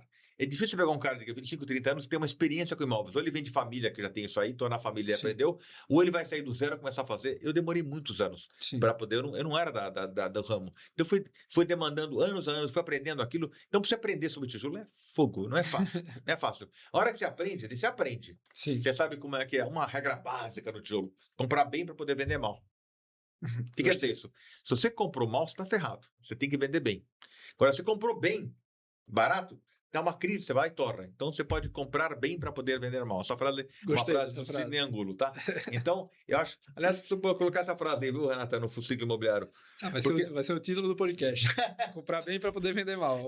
Vale para tudo, vale para muita coisa. Outra coisa que eu falo também, se quer comprar prédio, que tipo de prédio você quer? Você quer perder dinheiro? Você pega a tua mulher, entra no carro, para no stand de venda e compra um apartamento. Começou a perder dinheiro. Se for para você morar, concordo. Se for para ser investimento, você está sendo assim, uma taxação de burro mesmo, entendeu? Para comprar uma coisa, para ganhar dinheiro, você tem que comprar. Eu falei outro dia no podcast: prédio que tem barata, rato, trinca, vazamento. Só que tem que ter uma boa localização. Esse vai ganhar dinheiro. Entendi. Tem uma coisa que você vai pagar barato lá embaixo, né? Então, de novo, análise. Né? Então, eu falo demais, tá? Não, fica à vontade. Estamos aqui para lhe ouvir. Então, para você fazer um bom fundo imobiliário de papel, gente séria e honesta, que conheça o mercado, e você vai fazer uma boa análise de crédito, e pega esses 100 milhões de reais que montou o fundo de papel e diversifica, sei lá, em 30 créditos. Não mais do que 3, 2% para cada empréstimo. Perfeito. No fundo de tijolo, já é assim, mais complexo, porque um imóvel que você compra pode custar, sei lá, 10 milhões, 20 milhões, 30 milhões. Então, para você fazer uma carteira grande, você tem que começar com 500 milhões. 500 milhões para dar um fundo, uma coisa bacana. E outra coisa, é diversificar. Por exemplo, nós estávamos no caminho, eu estava com a Renata conversando, ele falou, que nem você tem em galpão, de um único inquilino, né? Que é um galpãozão grande que nos dá uma renda, sei lá, de 500, 600 mil reais. Um único inquilino numa multinacional. É uma concentração, como se fosse um fundo monoativo. Eu não gosto de um fundo monoativo. É a mesma coisa, esse prédio é um fundo imobiliário, não é um fundo imobiliário, mas como se fosse num único cliente. Mas estou eu por trás, eu conheço meu. Então, aí, deixar na mão de terceiro, eu ficaria preocupado. Então, eu tô lá, eu por trás, a gente vai lá, tem uma reunião, vejo o barulho das máquinas, como é que tá, sai entrando, saindo do caminhão. Então, é um fundo imobiliário de um ativo bem concentrado. Mas no fundo imobiliário de tijolo, você tem que fazer uma coisa muito grande. Você já Sim. pode fazer um fundo imobiliário de papel com 100 milhões. De Pode. tijolo, precisa de uns 500 milhões, entendeu? Pode, é. Já é uma coisa diferenciada. Então, o fundo de tijolo precisa de muita experiência, precisa de comprar bem, precisa ter bons locatários, precisa ter uma boa análise de crédito também. Você não vai perder dinheiro. No papel, o cara não deu um bom crédito, você perdeu tudo. Perdeu. No tijolo, E você perde... recuperar a garantia, assim, Recuperar é daí que eu vejo a complexidade, né? Que às vezes colocou a garantia, mas era um terreno que não foi bem avaliado e no final não vale tanto. É daí que eu vejo a complexidade. Não, Mas concordo 100% no tijolo. Que você Não, falou. então assim, e o tijolo, outra coisa que é muito importante é o seguinte, você, ao máximo pode acontecer, o cara não pagou aluguel. Sim. Ah, o cara quebrou. Não faz mal. Então, você vai perder o aluguel 2, 3 meses, 6 meses, Espelho. vai recuperar. Então, fala assim, imagina na época das lojas americanas lá, que no final ninguém perdeu nada com aquilo ali, tá tudo dando certo. Não vai pagar, não tem problema, no máximo bota o cara para fora. O cara cai para fora em 3 meses. Pediu uma recuperação judicial. No momento que ele pede a recuperação judicial, no mês seguinte ele tem que pagar em dia. É isso. Senão já não vai. Então, é a melhor coisa alugar para quem está com a recuperação judicial e tem um bom negócio na mão. Aluga para ele. Então, não tem erro.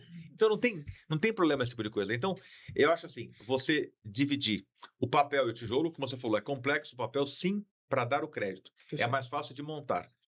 O tijolo é complexo para montar aquilo ali e ter gente por trás que tem experiência de vida para montar aquilo. Mas se você, por acaso, o cara não pagou e o fundo não está endividado, tá tudo bem. Tudo bem. Tudo bem. Perfeito. Como eu falo.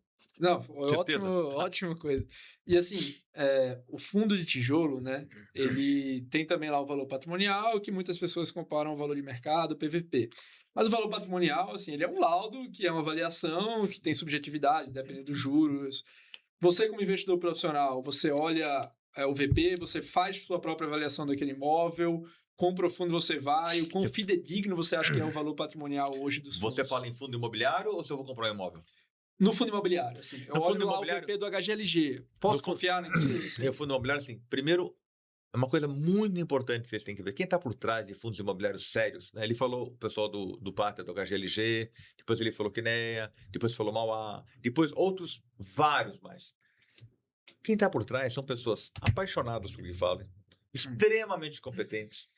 Tem uma legislação hoje que toma conta dos caras. Se o cara fez uma besteira qualquer, ele pode ir preso. Então, eu fico até, às vezes, ofendido. E parece que eu tomo a dor de um administrador quando começam a falar mal do cara. O cara tá fazendo isso para ganhar um pouquinho mais de FII.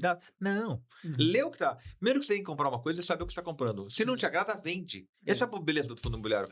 Começa a meter pau, não mete pau, vende. É no melhor. Não. Porque parece que a gente gosta de falar mal, né? Nos fóruns. Diferente de casamento. O cara vai lá toma cerveja com os amigos, falar mal da mulher, você para. Então, eu acho que é a mesma coisa. Vende, cai fora. Sim. Eu acho que isso aí é uma coisa que... Essa é a liberdade do fundo imobiliário. Então, você me perguntou se eu tinha... O que você me perguntou? Desculpa, do valor patrimonial. Valor se patrimonial. Você faz sua própria avaliação ou olha? Sim, eu não olho de imóvel por imóvel. Eu não tenho esse saco. Eu vejo muito assim, os barões falando. Eu vou muito atrás do que as pessoas falam. O que eu tenho muita sacação é quando eu tenho uma nova compra de um imóvel, eu vejo assim, puxa, ele pagou 6 mil reais no metro quadrado. Por quê? Um galpão. Ou pagou 5 mil reais. Isso eu vejo. Entendi, isso é na margem ali. Eu falo assim, mas quando é um fundo muito grande, tudo isso passa batido. Porque são tão grandes que você nem vê o que o cara está fazendo. E geralmente, os caras são muito craques. Perfeito. O pessoal que está atrás desses fundos são caras competentes, cara. Hoje eu estava falando com o cara lá do XPML, né? Ele mora no exterior, mora lá fora. O cara sabe fazer negócio, entendeu? Ele sabe o que está fazendo. Tá comprando um mall, vendendo um mall. Quem sou eu para falar uma coisa? Por mais que eu entenda de imóveis, tem coisas que eu olho assim, puxa, tá na cara que o cara tá fazendo bem feito, entendeu? Então, acho que outra coisa, fundo imobiliário é muito protegido. O que tem de coisa que deu cagada? Tem muito lastro. Você tira essa cagada. Né? Não. Que deu besteira. Vai sem corte. Pouquíssima coisa, porque assim... Cara, é difícil. Tem que ser talvez um monoativo que você não gosta. O que acontece é o seguinte, você tem os fundos lá, da XP, teve aqueles fundos lá, o XPPR, que deu problema com os imóveis, deram, ou então mesmo assim, o fundo do BTG também de lajes, deram problemas no passado, mas o pessoal aprendeu muito. Uma pena que a gente pagou por esse aprendizado, é uma pena muito grande. Sim. Mas hoje, para fazer esse tipo de erro, o que você tem que olhar numa emissão. Tem emissões que são boazinhas demais. Por exemplo, faz agora as emissões de galpões que pagam um yield de 14, 15%, só que é uma coisa que está super alavancada, daqui a 2 anos tem que pagar Tem um bullet. essas financing Isso ali, né? acontece muito Arapuca. Por isso que tem que estar com o meu amigo João Arthur aqui, perguntar se acha. Ele pode falar, olha, realmente você está recebendo agora 15%, mas tenha consciência que daqui a 2 anos eles têm que pagar a dívida, eles têm esse plano, mas o plano pode não funcionar. Então isso vale a pena você, não vou entrar. Que nem eu hoje estou numa fase da vida que eu sou muito careta. Não faço coisa muito... Para fundo imobiliário, eu sou extremamente conservador. Eu entro em coisas fora de fundo imobiliário, com risco. Entendi. Já perdi um monte, tá? Foi? Monte. Mas aí você entra... Isso é legal de contar depois. Não, eu já fiz tanta besteira, mas muita besteira, viu? Podemos fazer um programa só das besteiras que eu fiz. Mas eu fiz mais acertos do que besteiras. É isso. E eu tenho uma figura muito importante do desenvolvedor e do cara do fundo imobiliário, que é do Hunter e do Farmer. Você já ouviu falar dessa figura que eu falei já? Assim, no meu mercado financeiro tem isso, né? O Hunter, eu não sei se é a mesma coisa, vou falar o que a gente entende. O Hunter é o cara que vai lá e vai captar o cliente e depois ele passa para o Farmer, que é o cara que vai cuidar daquele cliente, né? Extremamente bem explicado, é isso mesmo. Eu peguei essa ideia usada no mercado financeiro. Eu comecei a ver isso lá fora, nos Estados Unidos, que eu invisto bastante lá fora. Do Hunter. O Hunter é o cara que vai atrás de business e o Farmer é o banqueiro que fica lá tomando conta da tua conta. Eu fiz esse paralelo com imóveis. Para mim, o Hunter é o desenvolvedor. Perfeito. Então, eu queria a figura do Hunter, é o cara que vai, que ele chama de Greenfield ou Brownfield. Sim. É o cara que parte do zero. Então, esse cara, ele ganha um pouco mais, mas ele tem o risco. Pode não aprovar. Pode ser embargada a obra. Pode ter problema ambiental. Então, esse cara é o Hunter, é o caçador que vai atrás. Depois que ele fez tudo aquilo, ele aluga, ele dá para nós, fundo imobiliário, que vão tomar conta da fazenda. Somos os farmers, os fazendeiros. Sim. Então, a gente vai lá tirar o leitinho da vaca, vai tirar os ovinhos da galinha. Nós somos os fazendeiros. Então, essa figura do Hunter, do cara que desenvolve, e o Farmer, que somos nossos fundos imobiliários, facilitou muito a visão das pessoas. O que o cara faz? E eu faço muito trabalho de Hunter. Eu invisto muito em... O Pátria me convida, o pessoal da BTG convida. Eu entro. Hoje em dia, cada vez, eu estou menos interessado nisso, porque os fundos imobiliários têm um retorno tão bom, cara, que eu começo a notar assim... Lá de cada 5, 2 a gente perde. Então, começa a fazer a conta, não é tão fácil. Não é que é tudo ganha, não, entendeu? Mas eu tô agora, tenho investido com o pessoal da Catuaí, com o pessoal do BTG, eu tenho coisa do Pátria, eu tenho coisa investida, mas eu gosto muito de fundo imobiliário, que já sabe que no mês seguinte começa a dar. O outro vai esperar 3, 4, 5 anos, né? Assim, 2 pontos bem legais que eu gostei da fala, né? Primeiro, a sua confiança no mercado. Eu acho que isso é algo bem legal, porque você, como investidor enorme, passar essa confiança é super importante. Muitas vezes a gente vê um investidor lá, pequeno, super desconfiado, e assim, é o dinheiro dele, ele tem que desconfiar, mas eu acho que às vezes algumas pessoas passam do ponto, né? E questionam a índole de quem está do outro lado. Então, eu acho que essa confiança é super importante. Sim. E segundo ponto que você falou, assim, da Americanas, achei bem legal, né? Que a empresa, mesmo em dificuldade, seguiu pagando aluguel. Eu passei por um caso muito similar com o cliente, assim. A gente estava avaliando fundo imobiliário, que tem um ativo colocatário é Casas Bahia. Pô, Casas Bahia e tal, vai entrar RJ primeiro. É um ativo mega estratégico para Casas Bahia, tinha que pagar, porque é estratégico. Segundo, se ela saísse, assim, como o ativo é bom, entraria outra pessoa, né? Então, acho que isso é profundidade de conhecer o imóvel. Isso que você falou. Extremamente interessante. O João está falando assim, olha, se ele sair o imóvel é bom, vai ser alugado de novo. Eu falo 2 coisas. Já entrou em recuperação judicial, já deixou de pagar 3, 4 aluguéis, que você entrar numa fila, você vai receber, de uma forma ou de outra, e você tem uma certa prioridade. Sim. Mas mais importante, que daquele mês em diante, se o cara fez um bom acordo judicial com o juiz, ele é obrigado a pagar o próximo aluguel. Perfeito. Se ele não pagar o acordo todo, vai por água abaixo. Então, eu diria para você, se o negócio do cara é bom, e ele está em recuperação judicial, e ele se propõe a fazer uma proposta boa, a justiça aprovou um plano sério, não um fraudulento, sério, sim, você vai ter... A chance de você deixar de receber é menor do que de um cara que está ação, entendeu? Porque o cara não pode brincar, ele tem que pagar. Então, é isso que eu digo. E o que o João falou, geralmente são imóveis bons. Então, por acaso, não deu certo, realmente quebrou, não conseguiu pagar, o cara sai e vai entrar em outro lugar e coisa boa. Hoje, por exemplo, você falou de galpões, né? A área de logística está muito boa. Então, hoje aluga tudo. Tá com uma falta galpão, de galpão no mercado, né? O preço, assim, o que subiu o preço de aluguel de galpão, surreal, né? Assim, eu acompanhava o mercado há pouco tempo, eu era 28, eu tô vendo alguns galpões agora R$50 o metro. Mas é uma coisa louca, isso me assusta um pouco, viu? Você acha que tá ficando bolha esse mercado? Mais ou menos, porque se você comparar no mercado de 2010, 2008, é nesse preço de hoje. Não era muito diferente disso, não. Passou muito tempo de lado, estilo inglês, né? Então, se você atualizar o que era de 2010, botar a inflação em cima, eu diria para você, talvez sejam os R$40, Uhum. os R$42. Então, talvez seja esse número.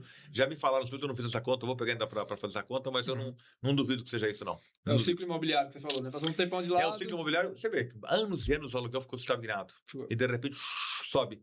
Agora, uma coisa que eu acho muito pobrinha é o cara falar assim: mas tá tudo alugado na Faria Lima.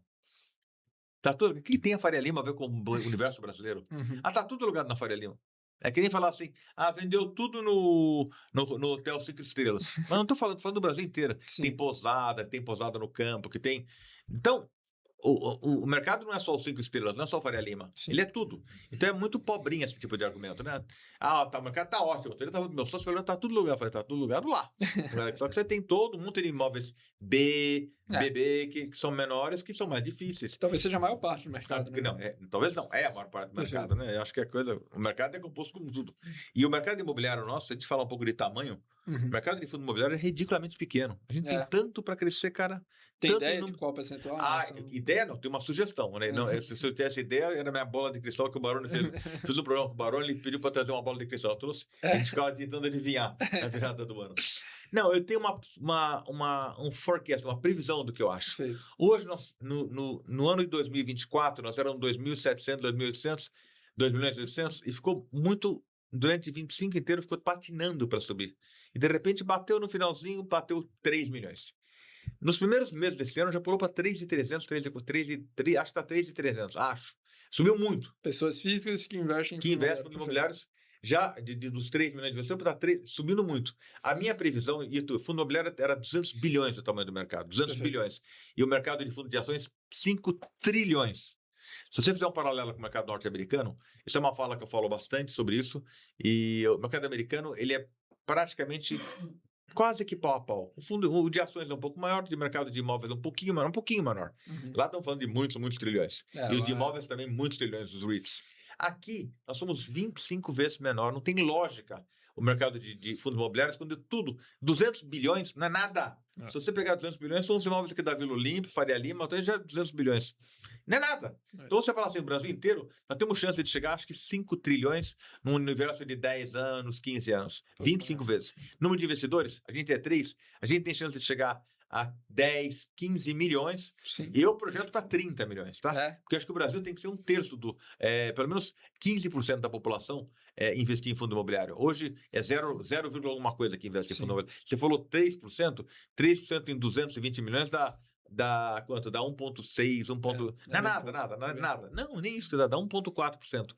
Então eu acho que tem, para crescer nos próximos 10 anos, uns 10 a 15 milhões a gente vai chegar. Não, 15, mais para 15 milhões ou mais. O nosso empreguinho está garantido. Se Deus quiser. E Cid, assim, você tem muita experiência e empreender no Brasil é um desafio maior que há, né? Você falou que usou empréstimo em alguns momentos. Então, eu queria que você falasse, assim, todas essas crises que você passou, qual foi a pior? Você citou um pouquinho a pandemia, mas, assim, o Brasil teve muita crise fora da pandemia. Tiveram outros que foram piores ali para você? O que é que você aprendeu nesses momentos? Olha, eu tenho mais de 40 anos nesse mercado, então tudo que você pode imaginar, eu só não peguei lá o Dom Pedro quando chegou no Brasil. o resto eu peguei tudo. O Brasil quase não tem problema, né? Não tem. Então, eu me lembro, tem um programinha que eu fiz, acho que foi com o Clube FI, que eu falei da mudança de moeda. Tinha cruzado novo, cruzeiro novo, tudo. Eles mudavam o nome, achavam que mudando o nome acabou a inflação. Resolveu. E botavam uma tal de tablita, então ele dividia por um número. Então, o Brasil é muito criativo. Então, vai criando, ao longo das diversas crises, nomes de moeda. Não adianta você mudar o nome da tua namorada, achar que ela não vai te trair se ela já te traiu. Ela não é mais Bernadette, ela é Marita. Não adianta, ou uma namorada, é a mesma coisa. Não adianta você mudar uma coisa que não existe. Então, numa das crises, assim, uma das mais drásticas foi a do Collor, quando ele confiscou todo mundo e cada um ficou com R$50 ou 50 moedas da época, eu não sei, no bolso. Os seus imóveis ficaram de fora desse congelamento. Não, os imóveis não é tranquilo, mas era o dinheiro físico. Imóvel não é mais nada. Quem não tem dinheiro para comprar? Sim, alguma coisa só vale quando tem alguém para comprar. Então, até que nesta época, foi um dos melhores negócios que eu fiz. Foi um galpão que valia, sei lá, 1,5 milhão, 1,8 e eu paguei R$600 mil. Caramba. E o cara me agradeceu, me beijou porque eu tinha um dinheiro para dar na mão dele à vista. Então, ele precisava de liquidez urgente. Ele precisava muito daquilo, ele me era um senhor bem velhinho. Então, eu digo o seguinte, são coisas que... Essa crise foi muito forte, a do Collor. Depois teve o primeiro governo Lula, e o primeiro governo Dilma. O primeiro governo Lula, por quê? Era a incerteza do que ele ia fazer. E no final foi tudo bem, foi um governo que foi... O Brasil prosperou naquela época, o Sim. mundo prosperou, ele prosperou, mas a incerteza do que era aquilo ali, entendeu? Naquela eleição, o dólar deu uma disparada absurda. Não, deu uma disparada, o dólar chegou a ir para quase 4 e tanto. Depois baixou para 0,85, era a festa dos brasileiros em Miami. O que também era uma ilusão, né? Todo mundo ia para Miami comprar qualquer coisa, entendeu? Sim.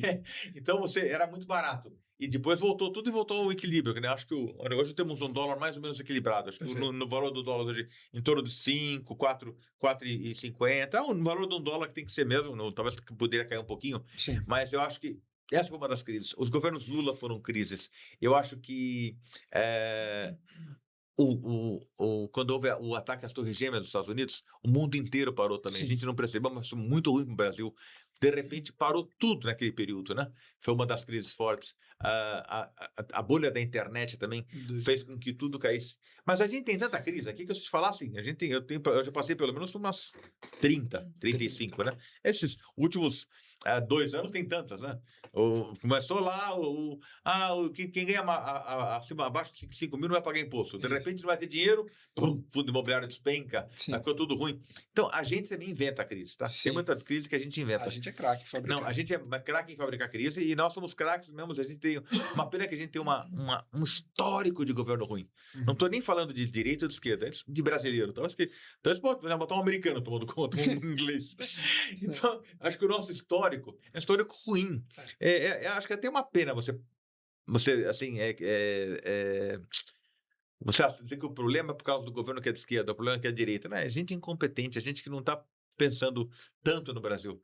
E também poder me corrigir uma fala. Às vezes os caras até pensam no Brasil, mas fazem tudo errado. Tudo errado. Quer dizer, eu acho que o político tem a função dele importante, mas eu não consigo entender por que tanta decisão errada, por que tanto interesse pessoal. Esses interesses pessoais acabam com o Brasil. É uma pena. Se tivesse um pouquinho de brasileiro pensando no Brasil, seria muito legal. É assim, tem muitos que pensam, muito. Tem muita gente do bem que pensa coisas boas, mas tem muita demagogia.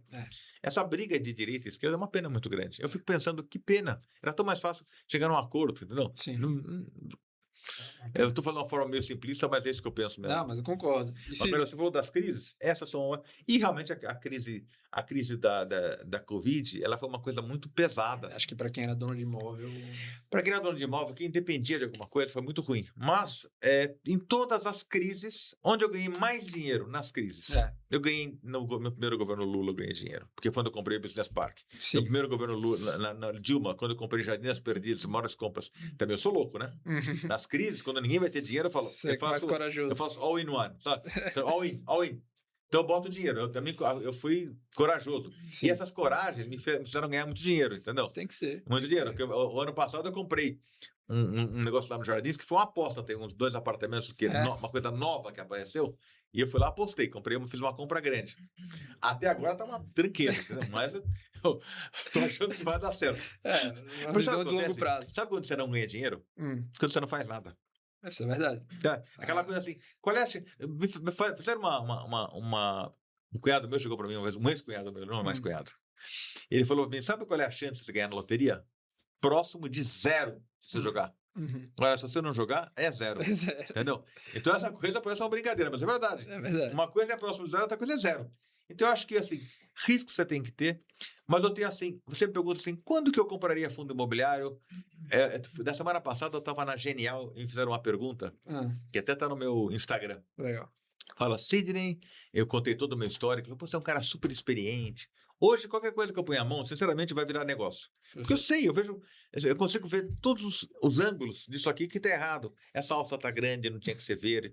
Eu vejo, é uma experiência, é quase uma coisa intuitiva. Sim. No caminho eu estava falando com a Renata, por que você é assim? Porque é assim, porque eu sou assim, eu nasci assim, é uma natureza minha, né? Ver a coisa por todos os ângulos. Mas eu ia te falar isso por causa da... Você estava falando de crise, das oportunidades? Não, de eu poder olhar uma coisa sobre todos os ângulos e não ter dúvida que aquilo vai desenvolver. Esqueci, era uma coisa interessante que eu falava, fugiu. Já volta. Sidney, eu vou aproveitar, assim, você é um cara muito autêntico, né? E ele faz bem pro mercado ter isso. A maioria das pessoas senta aqui e vai contar a sua vitória. E vou aproveitar que você falou que você já fez muita besteira no mercado e acho que isso faz parte, assim, do investidor. Mas toda hora, tá? Eu sou especialista em fazer Mas você aprende. besteiras, Acho mas que que essa é a eu parte acredito boa. muito também, né? Sim. Mas, eu diria, vocês querem saber algumas das besteiras? E o que você aprendeu, assim? Porque tem muito investidor que tem vergonha de falar disso. E tem muito investidor que acha que tem que ter a carteira perfeita. Por exemplo, eu montei uma carteira de 30 fundos imobiliários. Não é possível que eu vou acertar os 30. É possível que eu erre um e vai estar tudo bem. Então, queria que você contasse, assim, como Eu é que diria o você fez. seguinte, eu acho que o cara tem que aprender, né? Então, ao longo dessa história que é meu fundo imobiliário, no iniciozinho, eu comprei um monte de coisa que eu não estava entendendo, eu só olhava sobre o preço, o famoso P sobre VP, analisava por aquilo, mas não estava olhando que o cara estava endividado até o pescoço, que o cara tinha concentração no único imóvel, ou que o cara era um fundo, era dono de outro, que era dono de um, que era dono desse. Então, no início, eu fiz muita besteira em fundos imobiliários, mas foi muita besteira num período muito curto.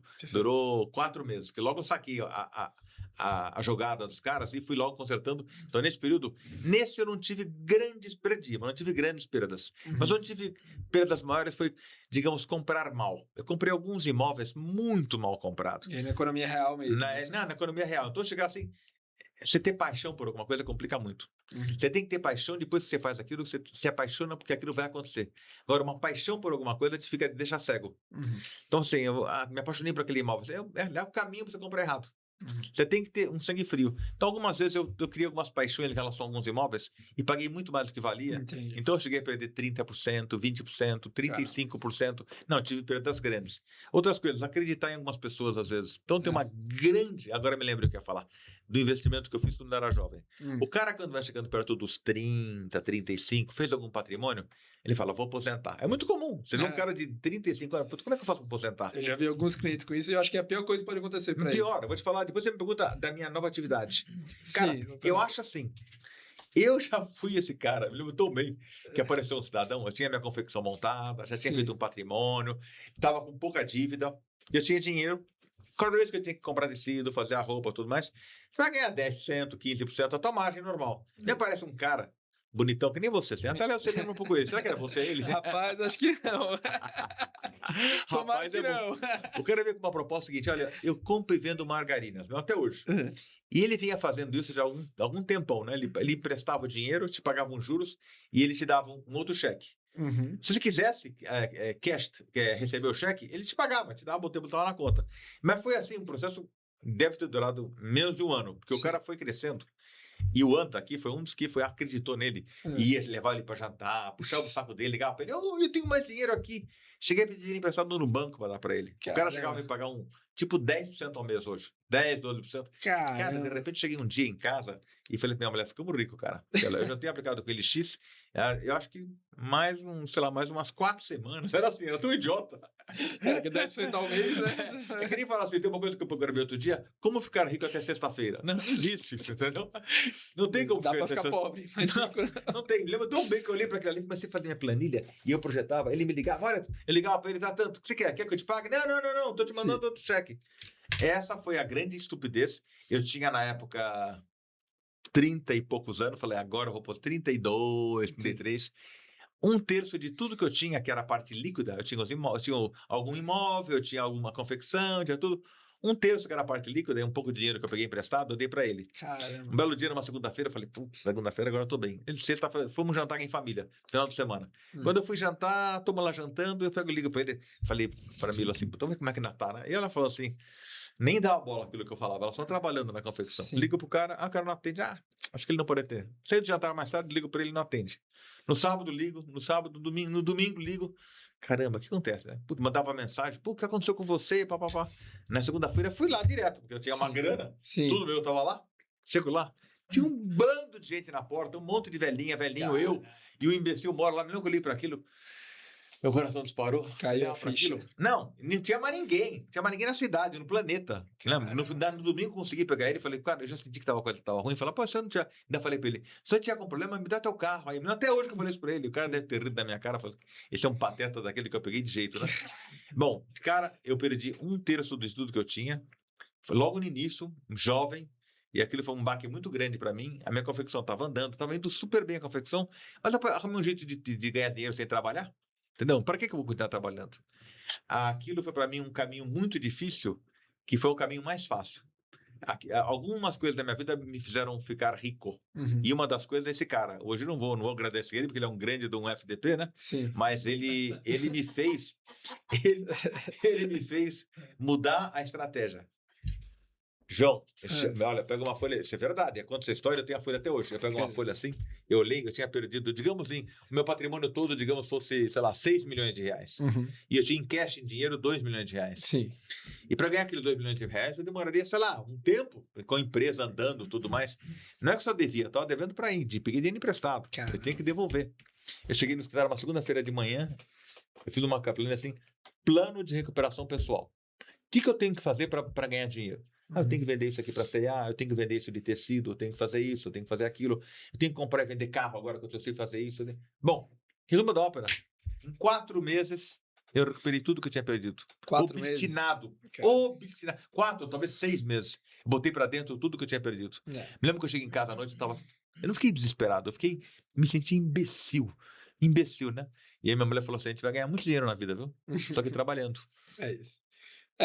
Às vezes o que você vai ganhar muito dinheiro na vida trabalhando. A história de quero ficar rico até sexta-feira não existe. Não existe. Então, me lembro disso aí, o caminho mais difícil foi o mais fácil. Foi difícil para mim, mas foi o mais fácil. Eu fiz patrimônio. Às vezes é um caminho muito fácil, ganhar dinheiro fácil. E você vai virar, às vezes, um nada na tua vida. Sim. E eu não virei um nada, virei um baita do empresário, cresci pra caramba, né? E hoje eu tenho o prazer de Sydney poder estar falando com os pequenos. Sim. Né? Então, eu acho que esse foi o maior erro meu. O maior erro jovem, queria achar que tinha que aposentar. Depois daquilo, eu já tenho um plano de aposentadoria. Sim. Pergunta quando eu quero me aposentar. Nunca, provavelmente. Eu que falar assim, eu quero me aposentar um dia antes de morrer. Vou ficar o dia inteiro sem fazer nada? Não, eu quero me aposentar na hora de morrer. Eu adoro trabalhar. Eu adoro. Bom. E eu vejo assim, não vejo sentido. Vou te pagar, comprar tudo que você tem, botar o dinheiro, eu pago 50% a mais. Você vai ficar bilionário, né? Eu já tenho dinheiro, né? Sim. E vai ficar em casa. Cara, é o primeiro passo para não quero. Então vou tirar metade do teu patrimônio. Tira metade. Não quero. Eu não posso ficar sem fazer nada. Sim. É da minha natureza, entendeu? Eu tô aqui hoje. Hoje eu tô aqui. Eu tô numa semana de férias. Que eu peguei na quinta-feira até domingo. E apareceu esse dia de hoje. Eu adorei que apareceu. Uma oportunidade de ir para São Paulo, tá aqui. Sim. Trabalhei que nem um louco o dia inteiro. Sim. Ainda vamos ficar até mais tarde fazendo coisa. Então eu acho assim, que realmente é um privilégio você gostar de fazer as coisas. Agora, eu queria falar um pouquinho do que eu estou fazendo agora. Eu queria que você falasse do que você está fazendo agora como influenciador, que é magnífico, e também do e-business park, né, que a gente citou algumas vezes, mas assim, para mim eu tive o prazer de estar lá e é impressionante, assim, né, e acho que tangibiliza tudo que você fez. Então, se puder falar um pouquinho do e-business park e da sua atuação como influenciador, que está magnífica, né, acho que é muito legal, né, ver quem faz o mercado, está presente, dando as caras, né, dando cara a tapa. Primeiro eu vou falar do e-business park. O que é o e-business park? O nome e-business park, né? Esse nome e até gostado na frente, e-business park, ele tem mais de 20 anos, 22 anos. Esse nome é business park. É um lugar, é um grande parque empresarial que tem 160 mil metros quadrados. É o maior parque empresarial dentro das marginais. É o maior. Você tem parques grandes longe de São Paulo. Dentro de São Paulo nós somos o maior. Era uma antiga fábrica da Siemens que a gente fez um trabalho de retrofit. Retrofit é uma reforma mantendo as características original de quem pensou naquilo ali. Tanto é que eu tenho lá galpões retrofitados para escritório, que eu mantive os sheds, eu mantive as características normais. Tem prédios novos lá dentro. Então, o e-business park hoje é o nosso maior complexo. Trabalham mais de 10 mil pessoas lá dentro. Ele é um case. Acabamos de tirar o selo LEED Platinum na torre principal. E estamos certificando desde a utilização de água.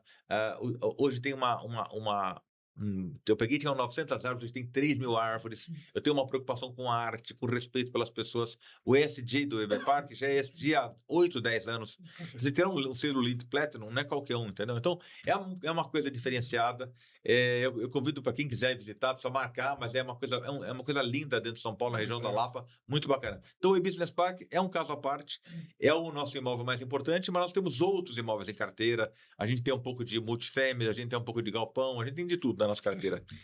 E a outra história que você está me perguntando, aliás, eu cedi, tem um espaço de evento lá lindíssimo. A Suno fez um evento lá muito bonito, do professor Baroni. Como é que chama o evento? Grupo Elite, né? A gente reúne alguns clientes e